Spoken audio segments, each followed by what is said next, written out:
On the surface, Miquella's story is one of kindness and compassion, but as we delve deeper into the lore of Elden Ring's DLC Shadow of the Erdtree, we find that things aren't all as they seem, and a narrative of manipulation, indoctrination, and obsession reveals itself to the trained eye. Welcome to my channel. I'm Pixel Penguin, gamer and psychologist. Today, we are going to cover Miquella's hidden motivations, from his declared intents to the more obscure parts of his personality, exploring hidden parts of the lore as we go along. This video is going to contain heavy spoilers, so if you're not ready for those, be sure to save the video for after you've completed the storyline. And without further ado, let's get started. To really understand Miquella's personality, we need to first take a look at his lineage and the events leading up to his birth, specifically Queen Marika's backstory. And boy does the DLC deliver. In the time before Marika ascended to godhood, the dominant force driving the evolution of life was the Crucible. This was a primordial force described as a melting pot containing the essence of all living things. Within the Crucible, all life blended and mixed together indiscriminately. The Hornsent were a people from that time who worshipped the Crucible. Individuals born with horns were considered to be blessed by the Crucible, and they were esteemed highly in Hornsent society. Of course, we know from the base game that in Marika's lands between, these attributes are considered to be a curse, and those afflicted, called omens, are excluded from society. But we'll get to that in a moment. The Hornsent believed that divinity was derived from oneness, the Crucible's core principle. So they sought to perfect that concept of unity and oneness through a gruesome ritual. This ritual involved stuffing people into jars to blend them together, thus achieving a twisted form of unity. They did this in a quest to create what they called saints. Yeah, pretty horrifying. Remember those living jars walking around in the base game? That's where they come from. At some point in history, the Hornsent found out that a certain people was particularly suited to their ritual, the Shaman of Bonny Village. We learned this from an item, the Tooth Whip, a literal whip encrusted with literal teeth. The item's description reads, "Filthy and seething with disease, the teeth are embedded in the whip and dose the victim with deadly poison upon each strike. As the wounds ripen, they grow inflamed and ooze pus. The flesh of shamans was said to meld harmoniously with others." The last comment clearly indicates the Hornsent would torture the denizens of Bonny Village and subject them to their gory ritual, as their flesh was apparently particularly suitable. As it turns out, the shamans of Bonny Village belong to a race called the Newman. You know who else is a Newman? Marika. That's right, Bonny Village is Marika's hometown, as confirmed by the Erdtree sapling that we find there. And guess what? Marika was subjected to persecution by the Hornsent, as we can see in this shot from the DLC's story trailer. See the marks on Marika's arm right there? Scars from the Tooth Whip. Now, let's remind ourselves for a moment of one of Elden Ring's biggest mysteries, Marika and Radahn being the same person. Marika being two people at the same time, and being able to essentially mate with herself to produce offspring is integral to the base game's storyline. Though it takes some mental gymnastics to get used to, this idea has come to be accepted as a feature of Marika's powers by the Elden Ring community. Now, in light of what we learn about the rituals Marika was exposed to, we can better understand the nature of that power and where it came from. It can safely be assumed that she was blended together with Radahn during one of the jar stuffing rituals. The ritual was either partial, as obviously neither of them was chopped up into bits, or for some reason, the ritual successfully resulted in her becoming a saint by Hornsent standards. We also learn from the story trailer that in the run-up to Marika's ascension to godhood, there was a seduction and a betrayal. Bear in mind, these are Miquella's words, so we'll have to take them with a grain of salt. At any rate, in this narrative, who is the seducer? Who is the seduced? And what was the betrayal about? In the DLC, we meet the Hornsent Grandam, one of the only remaining Hornsent still alive, She refers to Marika as a wanton strumpet. This implies that Marika would have seduced her way through Hornsent society, perhaps using sexual favors. Eventually, with the help of the two fingers, she would make her way to the Gate of Divinity, a structure built from corpses, and channel the gate's power to ascend to godhood. This eventually brings about the Golden Order, guided by the ideals of the Greater Will, embodied within Queen Marika and the Elden Ring. Marika then proceeds to commit the genocide of the Hornsent people, putting them to the flame of her son Mesmer, as retribution for the Hornsent's treatment of her people. This is most likely what the trailer refers to as the betrayal. So, what does any of this have to do with Miquella? Well, Marika's genocide of the Hornsent is one of the nodal points of Miquella's fixations. We'll get to that in good time, but keep in mind Marika's alleged seduction and subsequent betrayal of the Hornsent, acts which will later be referred to as the original sin. As we know, Marika then goes on to conquer the lands between and impose her Golden Order, removing the Rune of Death from the Elden Ring to avoid further grief. She shacks up with her general Hoarah, whom she renames Godfrey. Together they have 3 children, Godwyn the Golden, and the twins Mohg and Morgoth, who are born cursed, or blessed, depending on how you look at it, with the Crucible's horns. She casts the twins out, as they presumably remind her of the Hornsent. In this sense, they are omens reminding her of her unresolved past, and of her guilt regarding the genocide of the Hornsent people. By shrouding the lands where these events took place in shadow, Marika effectively denies their existence and erases them from history, revisionist style. But the memories come back to haunt her in the form of her cursed offspring. In other words, she cannot escape the stigmas of her past deeds. Marika then sends Radahn to continue her conquest of the lands between. On the battlefield, Radahn meets Rennala, the Carian Queen. They fall in love and get married. This results in peace between the Golden Order and Rennala's faction. Radahn produces 3 children with Rennala: Rickard, Ranni, and Radahn. Once Marika's rule is cemented, she discards her consort Godfrey and recalls Radahn to her side, who is thus forced to leave Rennala. Again, we witness Marika's manipulativeness.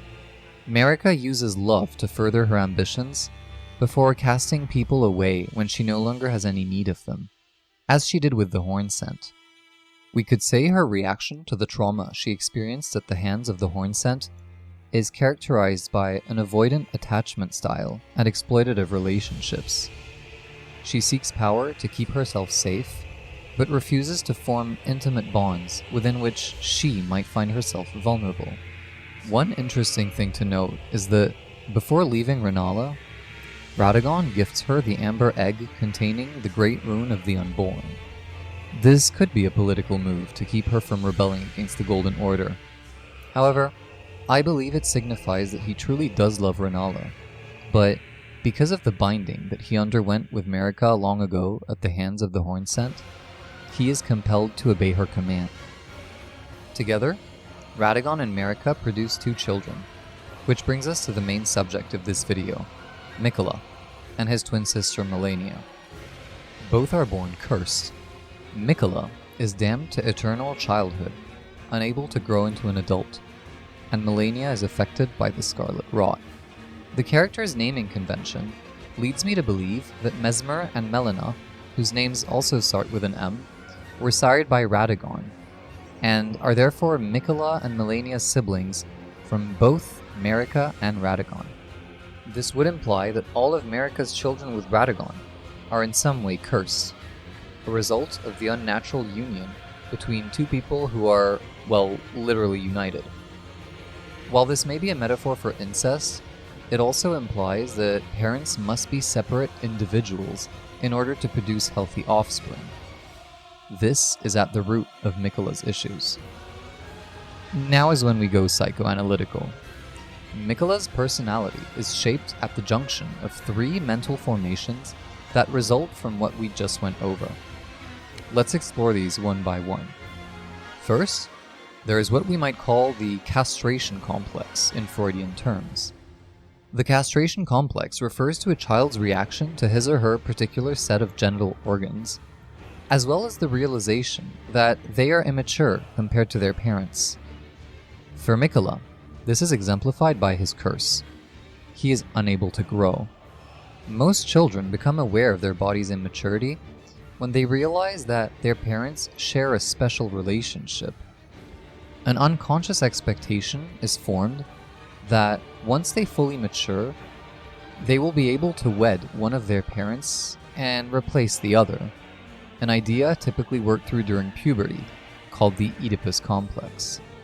For Miquella, however, this expectation does not arise, as he will not experience puberty. As things stand, Miquella will never grow to match his father. So, if he wants to be big and strong like Papa Radahn, then he needs to do something about his curse somehow. By the way, who else is big and strong like Papa Radahn? Did you guess Radahn? More on that later. The second obstacle Miquella faces stems from his parents' confused identity. They are two, but also one? So, was he created parthenogenetically, meaning from a single woman? Or was his conception hermaphroditic, meaning from a single entity, with both male and female organs? What does this mean for him? Is he male? Female? Both? His prepubescent body leaves this uncertain for himself. The implications of this are far-reaching. For one, Miquella will never understand the concept of ambivalence or duality. To him, things are either all good or all bad. There is no nuance or middle ground. To make these matters worse, his mother is the god of a supposedly perfect order who has managed to eradicate the central flaw of human existence, mortality. Furthermore, the fact that Marika is all-powerful warps Miquella's view of balance in human or demigod relationships. Miquella likely picks up on the imbalance of power between his parents, a dynamic in which the father, or Elden Lord, is a servant to the mother, who is a god. Remember, Marika had the power to recall Radahn to her side, casting away his own wishes of being with Rennala. So, Marika holds all the power, and Radahn, both as a part of Marika and as her subject, fails to challenge that power in Miquella's eyes. This discredits Radahn as a figure able to establish rules and prohibitions. Which leads to the third important point: Marika's past. Given her guilt about the seduction and the betrayal, her original sin, she would likely never have mentioned the events leading to her ascension to godhood to Miquella. Add to that the fact that the Erdtree conveniently obscures the Land of Shadow, we can safely assume that Marika has taken steps to bury all evidence of her past and deny it herself. The excessive radiance of her golden order is an expression of this denial called a reaction formation. We know from experience that unsaid matters and family secrets tend to resurface, and that children pick up on the subtlest hints that something is amiss. Now that we've gone over the three core parameters that Miquella faces, we can describe the way they interact and combine to develop his personality and motivations. First, Miquella being cursed as an eternal child leads him to seek a cure so that he can realize his fantasy of replacing his father by his mother's side.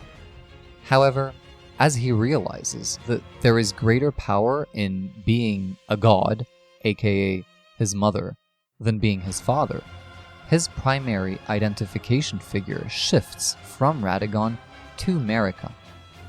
His desire is now to become a god just like his mother, so that he can possess power, not in the form of being a man, but in the form of having a man, just like Marika has Radahn. Then, Miquella realizes that his mother is actually not perfect, but has quite a gruesome past, which includes sexual wantonness and genocide. Now, let's nuance this for a second. Whether these events actually occurred or not isn't that relevant to understand Miquella's personality. What is important is that there's a discourse around these events. meaning that he imagined, or in other words, fantasized them in his mind. These fantasies serve the purpose of fueling the underlying delusions of grandeur he is in the process of developing. Thus, his desire transforms from becoming his mother into replacing his mother, so that he may become a better god than her, perhaps one even more deserving of receiving the gifts of manhood.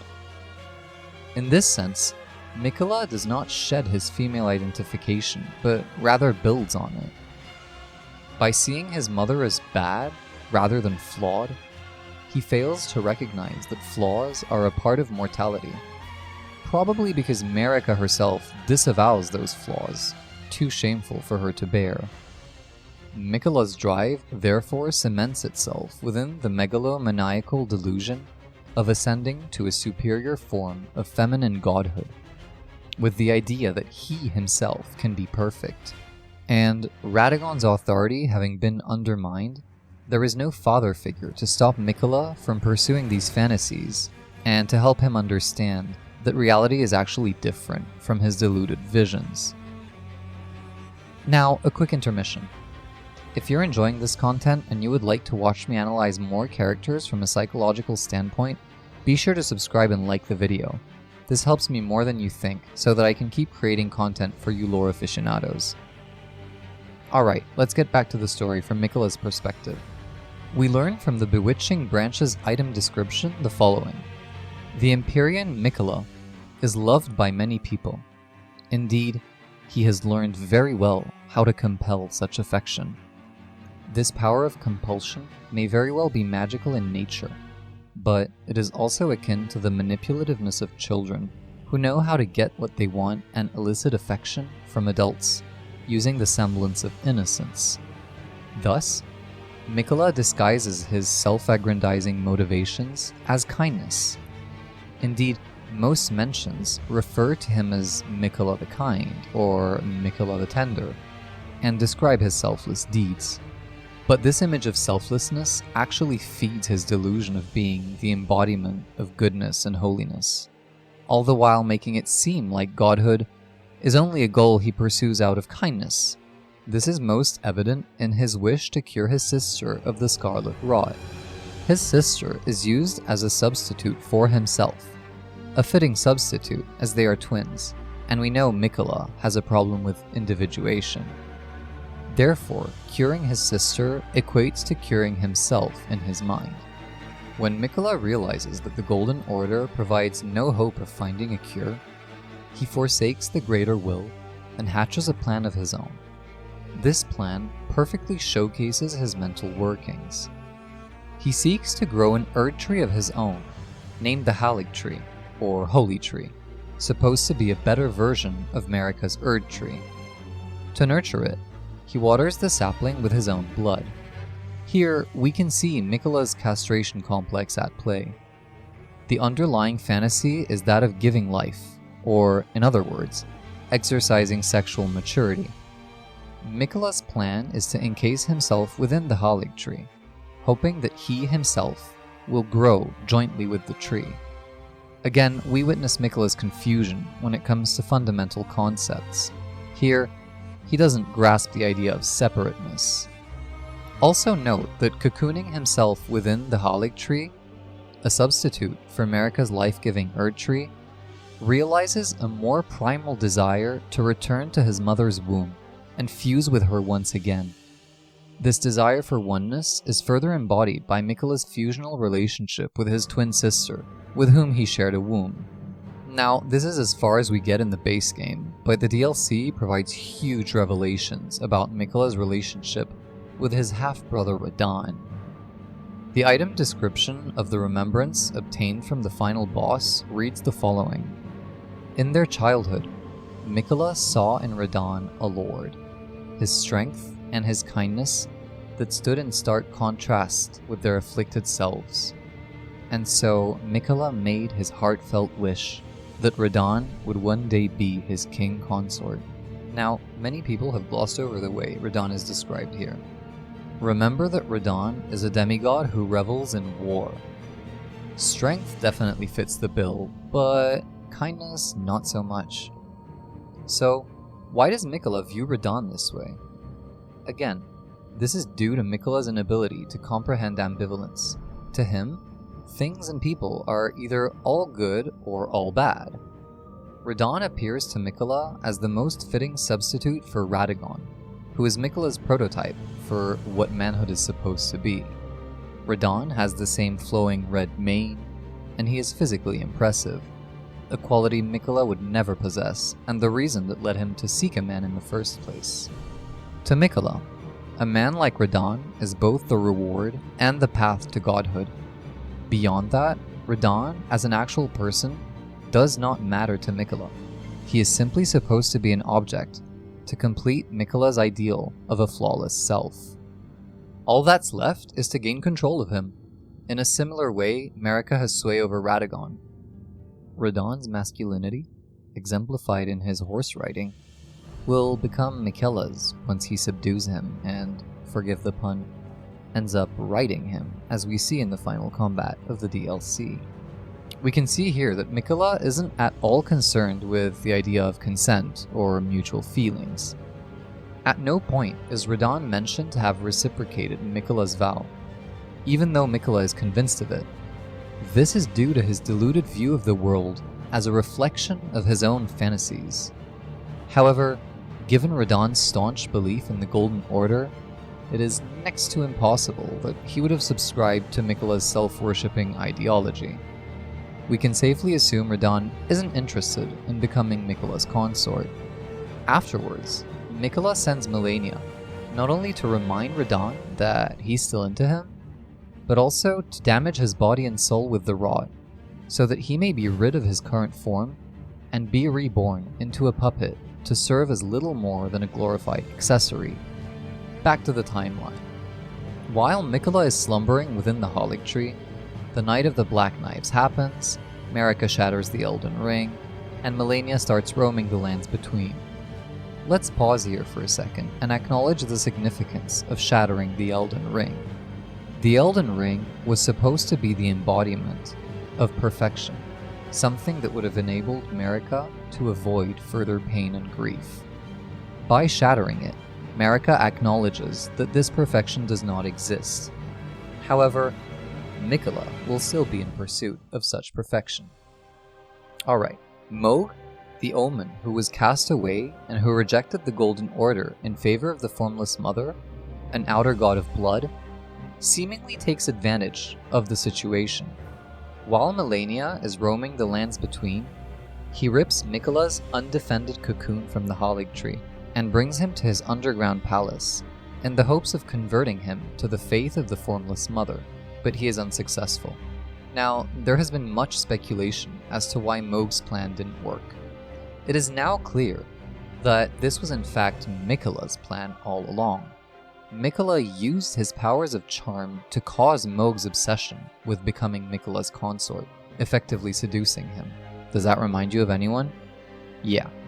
It's starting to seem that, despite his pointed intention of doing away with Marika's original sin, Miquella is unconsciously repeating it. This is a common pattern associated with transgenerational trauma. In the story, the reason Miquella needs Mohg to defile his blood is so that he can enter the Land of Shadow. Miquella then plans to use Mohg's body to house Radahn's soul, an example of the instrumentalization of other people, whom Miquella is unable to recognize as anything else but means to his end. Because of his weak sense of an individualized self and his delusion that his fantasy is the perfect ideal world, he projects his desires onto others and assumes that whatever he wants is the only want that there can be. So, while Miquella isn't malevolent, he neglects the difference between self and the other, a result of his primal confusion regarding identity and separation. What is ironic is that, once again, this leads him to commit the same sin as Marika, manipulating others for his own benefit, all the while rationalizing it to himself. As Miquella explores the Land of Shadow in search of the Gate of Divinity, he sheds parts of his being in an attempt to divest himself of his golden lineage. Miquella sheds his arms, his eyes, his heart, but also his doubts, his love, his fear. The form this takes is an enigmatic character called Saint Trina, which we meet in the DLC. So, who is Saint Trina? In a way similar to Marika and Radahn being the same person, Miquella and Saint Trina are parts of the same whole. From a lore standpoint, we can assume Miquella has inherited this duality from his parent, or parents, owing to the ritual Marika underwent at the hands of the Horn Scent. However, from a psychological standpoint, we can also view this as a case of splitting. Splitting is an unstable defense mechanism, by which Miquella views others as all good or all bad, but it also leads him to split into a fragmented self, one that cannot integrate compassion and drive into the same set of goals. When he discards Saint Trina, he discards the part of himself that was truly compassionate in order to pursue his deluded fantasies of all-powerfulness. Moreover, Saint Trina is depicted as Miquella's female counterpart. Splitting himself from Saint Trina, combined with Miquella's confusion about gender roles, is thus consistent with Miquella's original desire to shed his prepubescent body and become a mature man. However, it is evident that he confuses these gender roles. Interestingly, we encounter Saint Trina at the bottom of a cave. This could be interpreted as a metaphor for a land of shadow within the land of shadow, and would be another instance by which Miquella repeats the sins of his mother. In effect, he locks away the parts of himself that hamper his goals in a location deep and dark enough that he can forget and deny their existence, just like Marika did with the Land of Shadow. Saint Trina has this to say: "Make Miquella stop. Don't turn the poor thing into a god. Godhood would be Miquella's prison. A caged divinity is beyond saving. You must kill Miquella." We can see that Saint Trina is the part of Miquella inherited from his mother that remembers Marika's torment, and how godhood was actually a prison, not a path to freedom. Given that Miquella's ways involve depriving others of freedom, this is clear. After we kill the DLC's final boss, we're rewarded with a cutscene where we witness the extent of Miquella's childlike delusions. Miquella doesn't comprehend that reality exists outside of his megalomaniacal fantasies. Just like a child convinced that they'll grow into a hero or a princess, Miquella is convinced he's going to be a god. In the end, the player puts an end to Miquella's fantasies of all-powerfulness, with the Tarnished being the one who refused to be embraced, as the item description for the Light of Miquella reads. The game puts the player in a father position in relation to Miquella.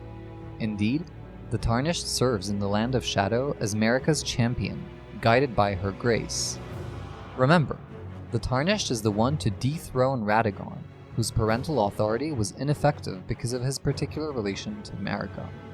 This explains why the Tarnished is able to successfully occupy the father position and challenge Miquella's childish tyranny, with the reality that they are simply no match for a child's whims. Well, at least for that one attempt where you actually defeat the boss. The others aren't canon. That's it for the analysis of Miquella's personality and motivations. I hope you enjoyed this video. Let me know what you think in the comments below, or drop the name of another character you'd like me to do next. Thanks for watching.